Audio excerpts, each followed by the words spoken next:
സംഭവം ഒരു ചളിയൊന്നല്ല, എന്നാലും രസമുള്ളൊരു ക്വസ്റ്റ്യൻ ആട്ടോ. ഒരാൺപൂച്ചയും ഒരു പെൺപൂച്ചയും കണ്ടുമുട്ടി. അങ്ങനെ ഒരു ഇഷ്ടത്തിലായി. അങ്ങനെ ആൺപൂച്ച പെൺപൂച്ചയോട് എന്തേക്കാരം പറഞ്ഞിട്ടുണ്ടാവുക?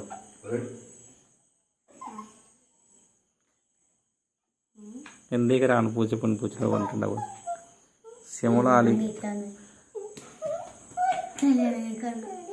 എന്തേക്കാരം പറഞ്ഞിട്ടുണ്ടാവുക?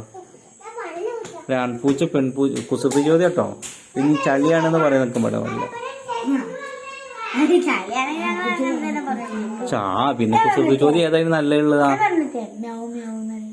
അതാണ് പറഞ്ഞിട്ടുള്ളത്. അല്ലാതെ പൂച്ച എന്നെ കല്യാണം കഴിക്കട്ടെ ചോദിക്കുവോ? പൂച്ച എന്താ പറഞ്ഞു? മ്യാവ് മ്യാവ്. അത് സിയമോള് ജയിച്ചിരിക്കുന്നു. സിയമോൾക്കൊരു പോയിന്റ്. അപ്പിയേ ജയ പൊട്ടി ചിരിച്ചിട്ട് കാര്യമില്ല.